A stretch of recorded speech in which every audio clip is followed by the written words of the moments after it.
Merci de nous rejoindre à cette grande édition d'information sur Kinactu Télévision. Tout de suite, les grandes articulations. Une délégation militaire de la France annoncée à Kinshasa pour consolider les initiatives de formation et pour assurer le renforcement des capacités militaires, engagement pris par le gouvernement français après la visite de Félix Tshisekedi. Inquiétude à Tchopo en ce qui concerne le début des travaux de réhabilitation de la route nationale numéro 4. La route Kisangani-Béni se trouve dans un état de délabrement avancé.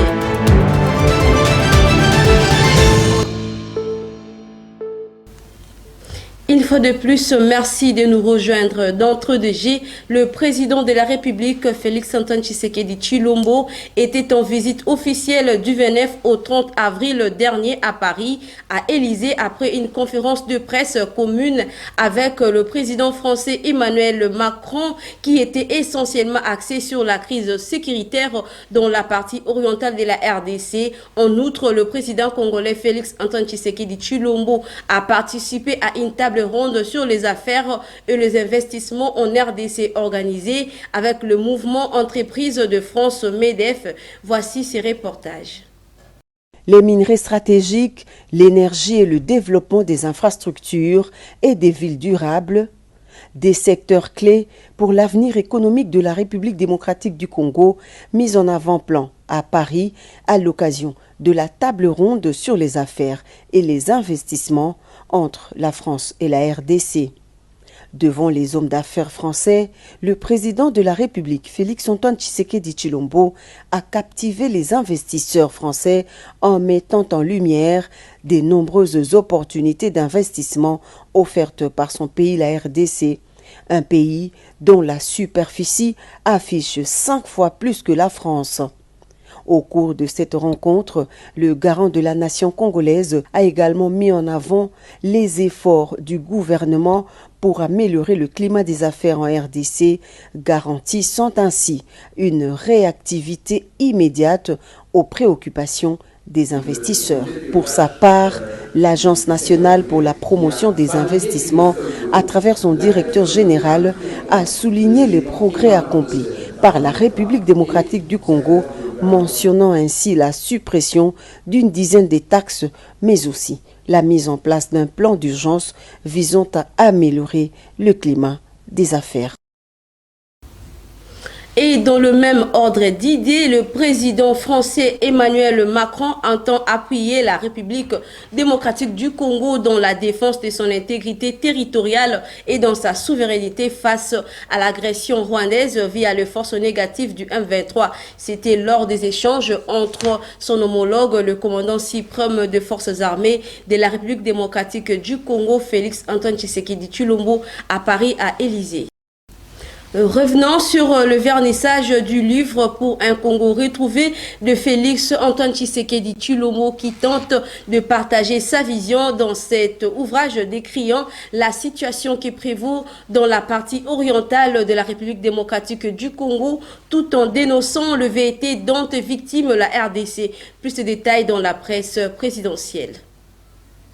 C'est ici, à l'amphithéâtre du Collège des Bernardins, situé en plein cœur du quartier latin parisien, que de nombreux intellectuels, acteurs politiques, hommes et femmes de culture se sont donné rendez-vous à l'occasion de la présentation de l'ouvrage Pour un Congo retrouvé.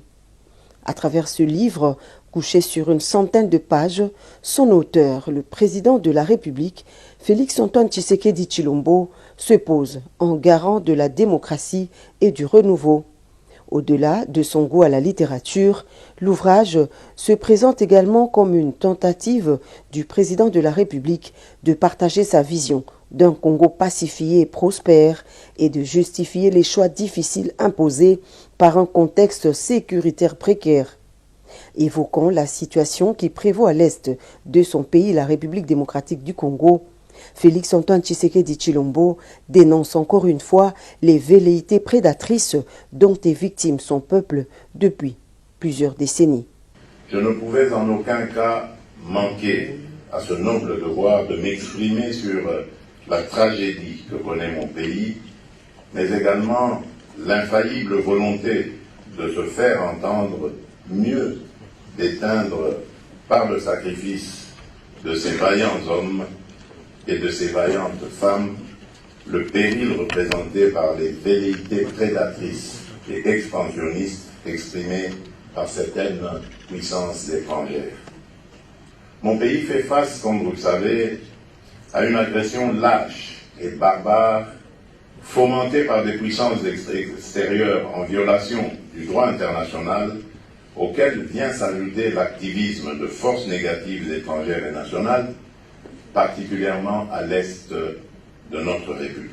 Après plusieurs temps forts, marquant cette cérémonie de présentation, l'ouvrage est passé sur le fonds baptismaux avec comme marraine Yamina Benguigui, femme de culture et ancienne ministre de la francophonie et des Français de l'étranger. Dans l'assistance, il y avait également Jean-Luc Mélenchon, le chef de la gauche radicale française. Pour lutter contre la désinformation, le gouvernement congolais s'est exprimé concernant la convocation du cardinal Fridolin Ambongo par la justice congolaise d'après le vice-premier ministre en charge des affaires étrangères Christophe Lutundula Apala qui estime qu'il n'y a aucun accord signé avec le Saint-Siège ou de manière générale avec l'Église catholique qui exonère les personnes, en particulier des citoyens congolais, de l'obligation de respecter les lois de la République. Regardez. La loi de la République, elle est impersonnelle, elle s'impose à tout le monde. Il n'y a aucun accord, aucune convention, aucun engagement passé avec le Saint-Siège ou de manière générale avec l'Église catholique qui exonère les personnes, en particulier des citoyens congolais, de l'obligation de respecter les lois de la République. Et par ailleurs, c'est trop fort que le cardinal Ambongo émette son avis sur ce qui se passe dans son pays. C'est normal, mais là, c'est excessif. Ce qui est excessif est dérisoire. Mais vous n'avez qu'à lire, à suivre ces déclarations. Dire, par exemple, que ceux qui sont à l'Alliance Fleuve Congo ont raison parce qu'il n'y a pas un bon partage des gâteaux, tout de même. C'est quand même un peu trop. Dire par exemple que la RDC... Mais il a le droit de s'exprimer comme mais ce que je vous dis, c'est ce que je vous dis. Le droit que l'on a, c'est limite là où commence le droit des autres et l'ordre public. Et allant dans le même sens, dans un communiqué publié le 30 avril dernier, la conférence épiscopale nationale du Congo, CENCO en sigle, appelle au calme la communauté catholique et toute la société civile du Congo face à la demande de l'ouverture d'une information judiciaire contre le cardinal Fridolin Ambongo. À cet effet, le secrétaire général de cette organisation, Donatien Chollet, estime qu'il n'y a rien à dramatiser à ce stade puisqu'il ne s'agit que d'une information judiciaire. Regardez.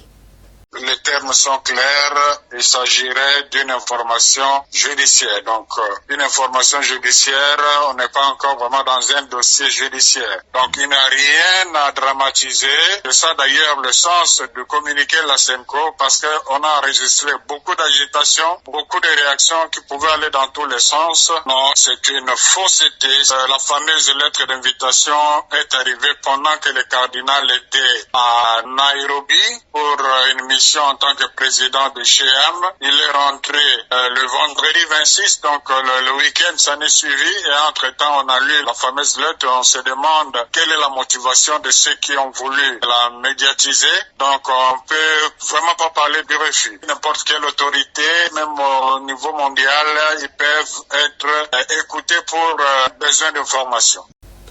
Et toujours en rapport avec l'ouverture d'une information judiciaire initiée contre le cardinal Fridolin Ambongo par la justice congolaise, à l'opposition, Simon Lifeta, cadre au sein de la formation politique Alliance pour le changement, ramène le spécialiste du droit sur la théorie de l'inopportunité de poursuite judiciaire et estime que cette affaire risque d'incendier la toile. Il répond aux préoccupations de votre rédaction à travers Gracien Kiyombo. Si nous étions dans un état sérieux, c'est une élection qui mérite d'être annulée. Pourquoi je l'ai dit? Nous avons tous vu, d'ailleurs, il y a un communiqué d'un organisme, le Simocel. C'est une organisation qui supervise les élections, c'est comme étant des ONG. Et à travers ces communiqués, on a démontré noir sur blanc comment la corruption, comment la séquestration des élus provinciaux vraiment a caractérisé, ou soit ont caractérisé les élections sénatoriales en RDC. Ce qui prouve que non, les qualités des sénateurs qui comptent ou qui compteraient la République à ces jours, ça sera des sénateurs issus de la corruption, des séquestrations des élus provinciaux. Déjà, ça s'annonce mal et ça s'annonce mauvais. Vraiment, je interpelle une fois de plus, même si ça sera impossible, parce que et tous là sont déjà des fous, ou soit sont déjà animés de faire ce genre de pratiques. Mais c'est dangereux pour le pays, c'est l'avenir du pays qui sera hypothéqué. Parce que je les confirme encore que non, élection, que ce soit de gouverneurs, que ce soit de sénateurs, vraiment c'est une élection caractérisée par la corruption, par des intimidations, par le tribalisme.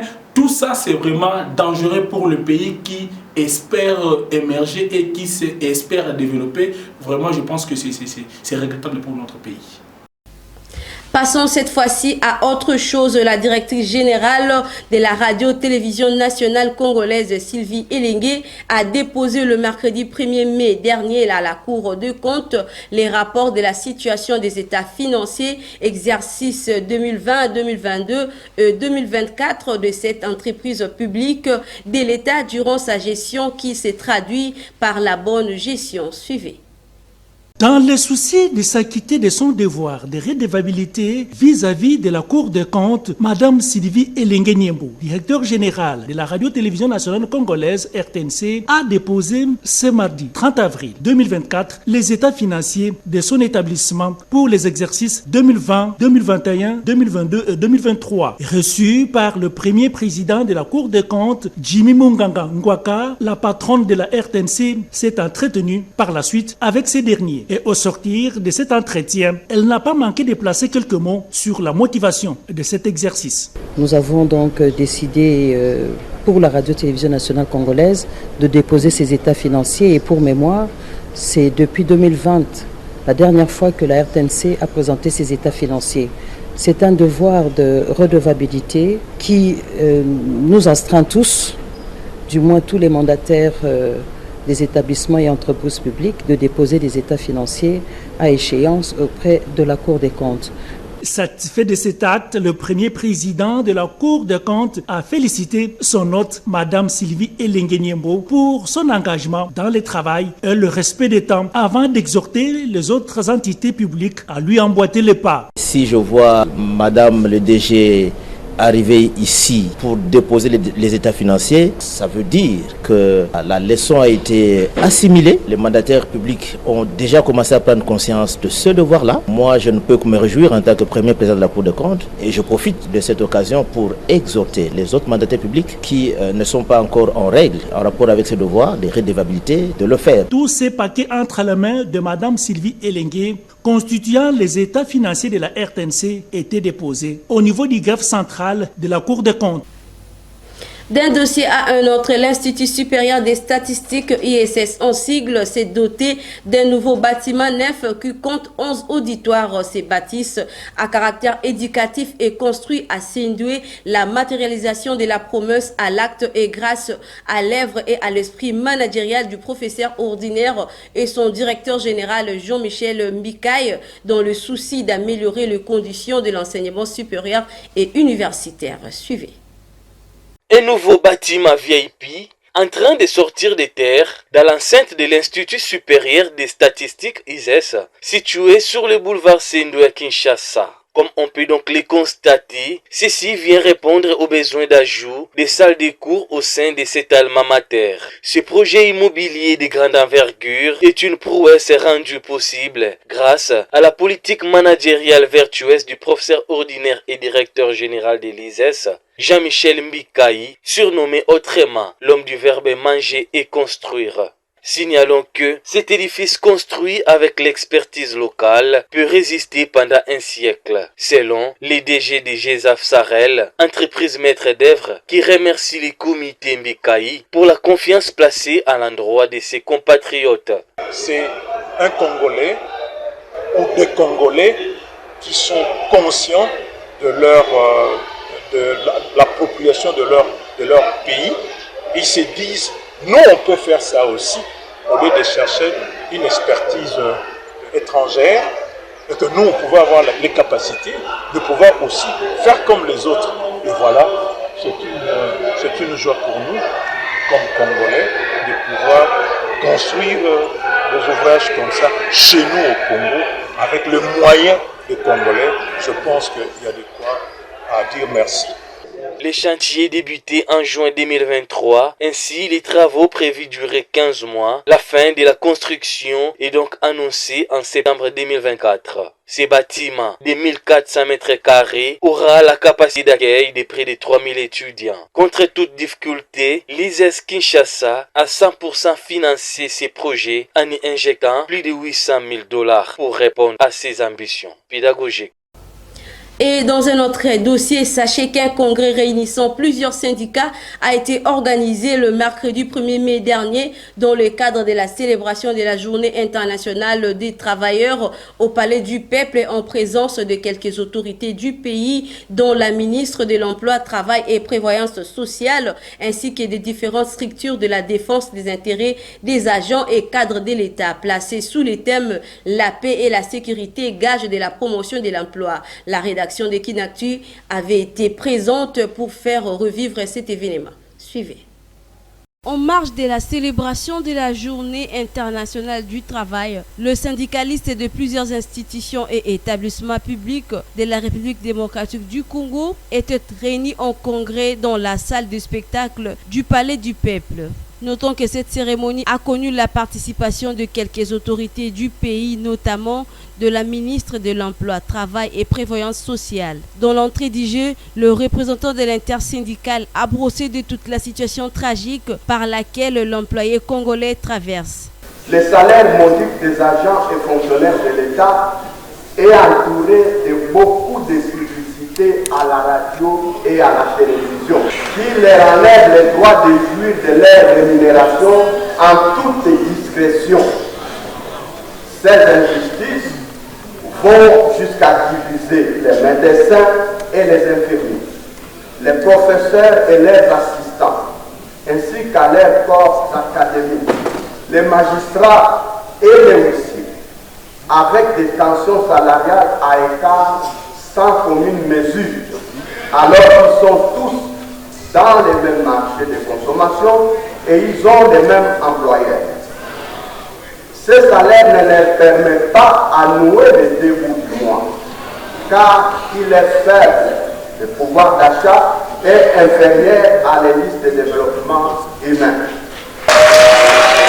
Après l'allocution du chef de l'intersyndicale, la ministre de l'Emploi, Travail et Prévoyance sociale n'a pas manqué de réagir face à toutes les questions qui préoccupent l'employé congolais. Travailleuses et travailleurs.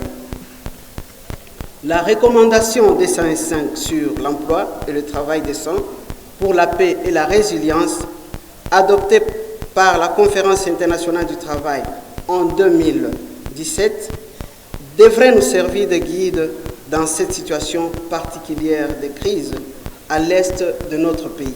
Retenons qu'à la fin de son exposé, le chef de l'intersyndicale a présenté pour la énième fois leur dossier de recommandations à la ministre, à l'espoir de recevoir pour cette fois-ci une réponse favorable.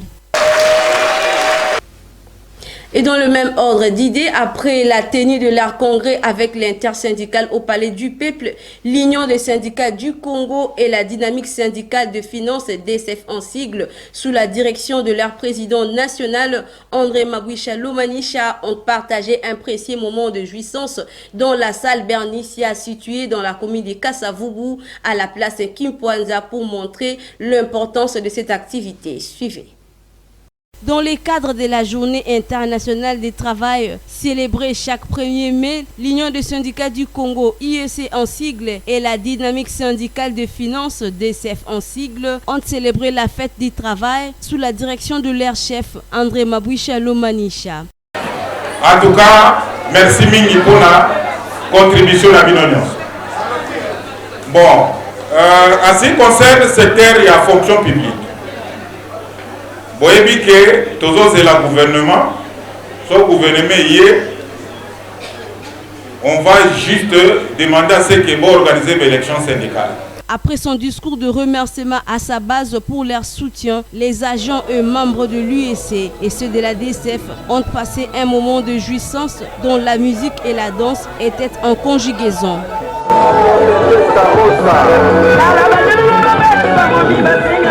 Prenons cette nouvelle en brève lancée depuis le 18 avril 2024 dans la ville de Kisangani. Les travaux de réhabilitation de la route nationale numéro 4 peinent à commencer. Retenez que la cérémonie a été présidée par le ministre d'État en charge des infrastructures Alexis Guizaro avant de regagner le même jour la capitale congolaise.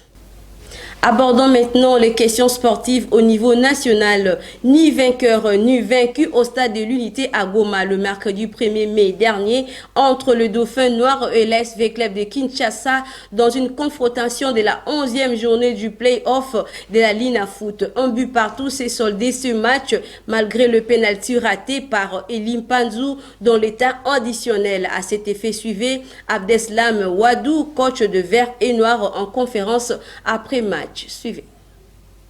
Ce que je peux dire, c'est que on est tombé contre une très belle équipe de Dauphin. On savait que c'était une équipe très difficile à manier. Cependant, on a ouvert la marque très rapidement. Je trouve qu'après, on a perdu la maîtrise. On n'a pas su profiter de cette avance en maîtrisant le ballon, notamment dans le secteur du milieu de terrain. Il y a eu beaucoup de déchets. Et puis en deuxième mi-temps, on est revenu avec de meilleures intentions. On s'est créé beaucoup d'occasions. Malheureusement, mais le mal est toujours là. Le manque d'efficacité est toujours là. On s'est créé, je pense, 5-6 occasions, plus le penalty à la fin qu'on rate. Donc on a tous vu, hein. Il n'y a pas à chercher d'excuses. Je ne sais pas si sur ce poteau, la transversale, elle est rentrante ou pas, je verrai les images. Mais en tout cas, c'est sûr qu'il y a de la déception puisqu'on comptait énormément sur ce match-là pour rester collé justement sur ces places africaines. Là, je vais voir les résultats des matchs suivants. On va voir, mais il nous reste encore des matchs. On ne va pas baisser les bras jusqu'au bout. Parlons cette fois-ci des valeurs nutritives. Que savez-vous donc du bienfait de mangousta?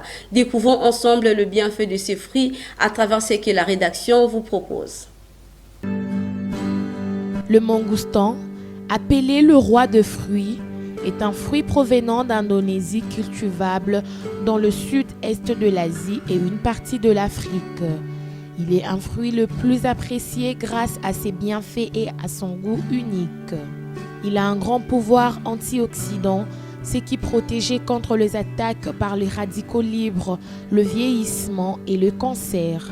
Une qualité à noter est que 84 types d'exanctomes ont été retrouvés dans sa composition, qui sont de molécules biologiques actives qui combattent les virus, le champignon, les bactéries et les parasites. Il contient une grande quantité de potassium, valeur fondamentale pour le fonctionnement correct musculaire et les systèmes nerveux. Il est considéré antibactérien, antiviral et simulé. Il augmente la défense et contient la vitamine B12, ce qui améliore le système nerveux et le métabolisme du foie.